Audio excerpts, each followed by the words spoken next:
Finally आता रायगडावर पोहोचलेलो आहे. इथे सगळ्या गोष्टी आहेत. सो पहिलं आहे शिरकाई देवी मंदिर. जसं तुम्ही वरती चढाल त्याच्या राईट साईडला तुम्हाला हे शिरकाई देवीचं मंदिर आहे.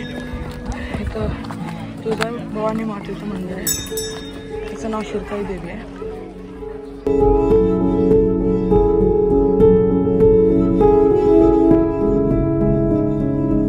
गाईड हायर केलेला आहे. अख्ख्या गडाची माहिती तो आपल्याला सगळी सांगणार आहे. आपण त्यासोबत चालूया. चंद्रकांत ओके. किती वर्ष झाले इथे? 7 वर्ष. इथेच राहता का? गडावरती पण घर आहेत. खाली पायथ्याशी पण. हां जेवण वगैरे गडावरती आम्ही तिथे लोक. हां लॉजिंग खाली. अच्छा. तुमचं जेवणाचं खाली सांगितलंय का? नाही आमचं जेवणाचं केलं वाटतं. वरती पिठला वगैरे भेटते छान.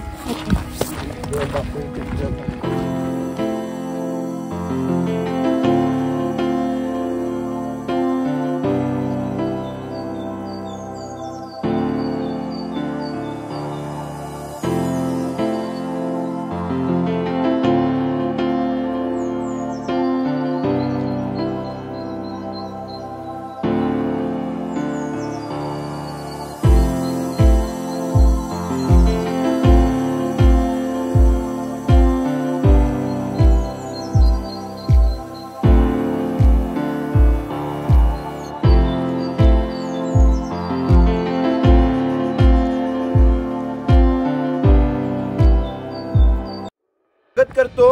माझी ओळख करून देतो. माझं नाव चंद्रकांत अवकिरकर आहे. याच्या अगोदर तुम्ही कधी रायगड किल्ला पाहिला असेल अथवा नसेल, पण आज प्रत्यक्षात तुम्ही माझ्यासोबत रायगड किल्ला पाहणार आहात. हा रायगड जर तुम्हाला पूर्ण पाहायचा म्हटलं तर एक दिवस पुरणार नाही, कारण या गडाचं पूर्ण क्षेत्र 1200 एकर मध्ये विस्तारलेलं आहे. आणि तुम्ही माझ्यासोबत 1-2 तासात काय पाहू शकता? या रायगड किल्ल्याचा पठारी भाग, जो परिसर 100 एकर मध्ये विस्तारलेला आहे, ज्याच्यावरती या रायगड किल्ल्याच्या इमारती उभ्या आहेत, तो परिसर पूर्णपणे 100 एकर मध्ये विस्तारलेला आहे. या रायगड किल्ल्याची समुद्र सपाटीपासून उंची आहे 2851 फूट. पायथा ते माथा ही उंची आहे 1375 फूट. जिथून तुम्ही पायी चढायची सुरुवात केली तिथपर्यंत आलात, हे 1375 फूट उंचावरती आलेला. या गडाचं मूळ नाव होतं रायरीचा डोंगर. हा रायरीचा डोंगर आपल्या राजांचा नव्हता, तर जावली खोऱ्यातील चंद्रराव मोरे यांच्या ताब्यात होता. छत्रपती शिवरायांनी 15 मे 1656 रोजी हा रायरीचा डोंगर जिंकून घेतला. जेव्हा गड घेतला तेव्हा फक्त हा एक डोंगर म्हणून ओळखला जात होता. याचं नाव होतं रायरी डोंगर. छत्रपती शिवरायांनी याच्यावरती 14 वर्ष बांधकाम केलं. 1656 ते 1670 पर्यंत या गडाचं बांधकाम चालू होतं. रायरीचं नाव रायगड करण्यात आलं. 14 वर्षाचं बांधकाम पूर्ण झाल्याच्या नंतर रायरीचं नामकरण रायगड असं करण्यात आलेलं आहे. तर 14 वर्षात बांधलं काय? या अशा 350 इमारती, 84 पाण्याच्या टाक्या आणि अशी 11 मोठमोठी तलाव बांधलेले आहेत. बूल, चुना आणि शिशामधलं त्या काळचं हे बांधकाम आहे. आज आपण बांधकामाला वाळू, सिमेंट किंवा रेती वापरतो. आपल्याला गडावरती 2 प्रकारची कामं पाहायला भेटतील. एक असं दगडी बांधकाम आहे आणि एक त्याच्यावरती विटांचं काम दिसते. दिसलं का? जे दगडी बांधकाम पाहतो आपण ते शिव काळातलं आहे आणि विटांचं पाहायला भेटतं ते पेशव्यांच्या काळातलं आहे. कारण शिवाजी राजांच्या नंतर 1733 मध्ये या रायगडावरती दुसरा बाजीराव पेशव्याची सत्ता होती. गडावरचं विटकाम पेशव्यांनी केलंय. बांधकामाला जो दगड लागला तो काय गडाच्या खालून नव्हता आणला, तर गडाच्या माथ्यावरती जी पाण्याची तलाव खोदलीत त्यातला दगड काढला आणि या किल्ल्याचं बांधकाम केलं. म्हणजे एका दगडामध्ये 2 पक्षी मारले गेले. दगड काढल्यामुळे पाणी पियाला तलाव मोकळण्यात किल्ल्याचं बांधकाम येऊन गेलंय. आज गड आपण पाहणार आहोत, पण या गडावरती आपल्याला कुठेही कुठल्याही प्रकारचं छप्पर पाहायला भेटत नाही. प्रश्न पडतो की महाराजांच्या काळात या गडावरती छप्पर होतं की असं ओपनच गड होता? पण त्या काळात त्याच्यावरती सागाची लाकडं आणि मातीची कवळं होती. आपल्या गावाकडच्या घरात असतात ना तशी. 10 मे 1818 इंग्रजांनी गडावरती तोफेचा भडीमारा केला आणि गड उद्ध्वस्त करून टाकला. इतिहासाच्या नोंदीप्रमाणे त्यावेळेस जी रायगड किल्ला लागली आग होती ती पूर्णपणे किल्ला 11 दिवस जलत होता. आज फक्त आपण पडलेल्या इमारती पाहू शकतो, छप्पर आपल्याला कुठेही पाहायला भेटत नाही. पण सर्वांनी लक्ष द्या, जर आज आपल्या महाराष्ट्रातले गड किल्ले पाहिले आपण तर आपल्याला पडलेल्या अवस्थेत पाहायला भेटतात. जर राजस्थानला गेलात तर तेथील गड किल्ले आपल्याला जसेच्या तसे आणि रंगरंगोटीने सजवलेले पाहायला भेटतात. याचं कारण एकच होतं की आपल्या महाराष्ट्रातले मराठे कधी झुकले नव्हते आणि कधी शरण गेले नव्हते. राजस्थान सारखे राजपूत राजे इंग्रजांना मुघलांना शरण जायचे पण त्यांचे गड किल्ले जसेच्या तसे ठेवलेले. आणि आपल्या मराठ्यांनी इंग्रजांना म्हणा मुघलांना म्हणा शेवटपर्यंत लढा दिला म्हणून आपल्या किल्ल्यांची आपल्याला पडकी अवस्था पाहायला भेटते. आपल्या मराठ्यांविषयी मी एक शेर सांगतो आणि आपण पॉइंट बघायला सुरुवात करणार आहोत की अंधाराला घाबरत नाही आभाळाची साथ आहे. अंधाराला घाबरत नाही आभाळाची साथ आहे. मोडेल पण वाकणार नाही ही मराठ्याची.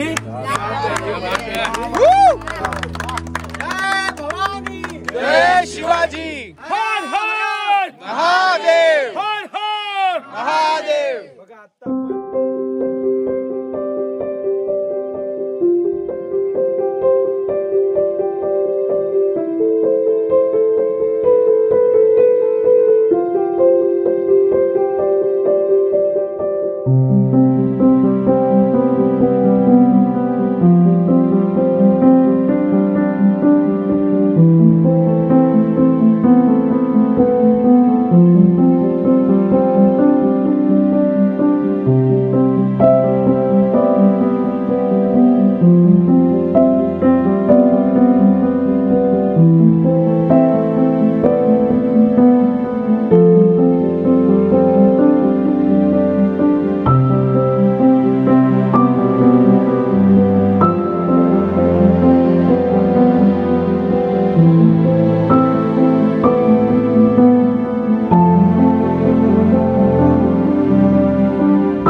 आतमध्ये पाहायला भेटते.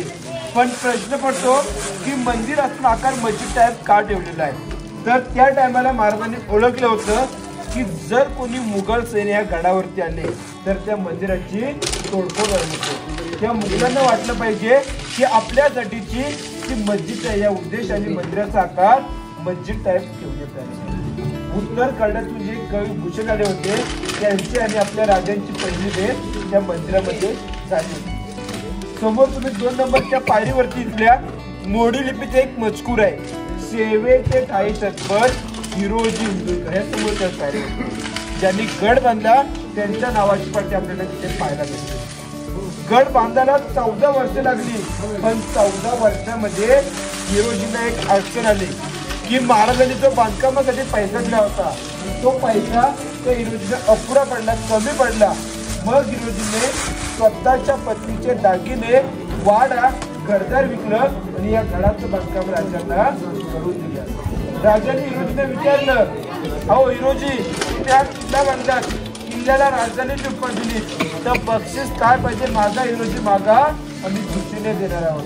त्या हिरोजीने मागून मागून बक्षीस काय मागितलं की राज सोने नको, चांदी नको, मोहरा नको, फक्त आणि फक्त मंदिराच्या पायरीला एक दगड लावायचंय आणि त्या दगडाला असा मजकूर लिहायचंय, सेवेचे टायटनपण हिरोजी इंदोरकर. जेणेकरून राजा जगदीश्वराच्या दर्शनासाठी या मंदिरात तुम्ही जरूर येताल. हे तुमच्या पायाची धूळ माझ्या भक्ताची अभिषेक करायचा.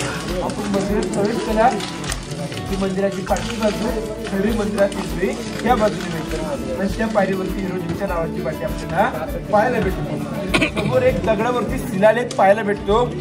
तो शिलालेख असा आहे की ते गडाचं गॅरंटी पत्र आहे.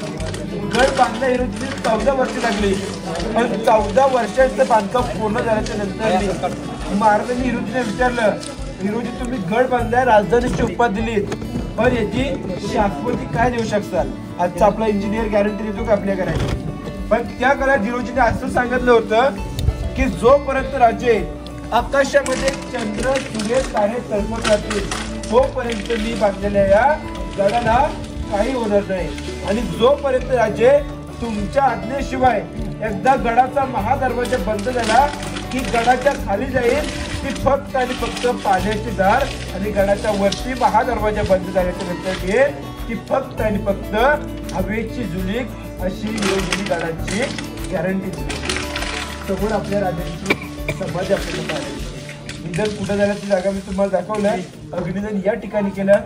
समाधीचा जीर्णोद्धार महात्मा ज्योतिबा फुले यांनी केले. या बाजूला एका कुत्र्याचं स्मारक पाहायला भेटतं. वाघ्या असं म्हटलं जातं पण आजपर्यंत इतिहासामध्ये वाघ्याविषयी आम्ही कुठे वाचलेलं आहे आणि इतिहासामध्ये वाघ्याचा उल्लेख आपल्याला कुठे आढळत नाही. शिवाजी महाराजांचा वाघ्या कुत्रा असा होता असा इतिहास कुठेही दाखवत नाही. त्यामुळे त्या वाघ्याची माहिती आपल्याकडून भेटू शकत नाही. पण महाराजांच्या इथं पुतळाबाई त्या टायमाला सती गेल्या होत्या आणि पासून गावावर घेऊन पुतळाबाई या ठिकाणी सती गेल्या होत्या. या समाजाचा जीर्णोद्धार महात्मा ज्योतिबा फुले यांनी केला होता. तिथं माझी माहिती संपत आहे. मी जाता तुम्हाला एक असं सांगतो की घासल्या विना धार नाही तलवारीच्या पातळीला आणि शिवचरित्रा विना अर्थ नाही या महाराष्ट्राच्या काला पातळीला. या महाराष्ट्राच्या काला जर तिचा माता जन्माला आल्या नसत्या जर तिचा माता जन्माला आल्या नसत्या तर दिसली नसते आपल्या अग्नामध्ये तुळस आणि छत्रपती शिवरायांना जन्माला घातले नसते तर दिसली नसते मंदिरावर ते उंच दिसली नसते.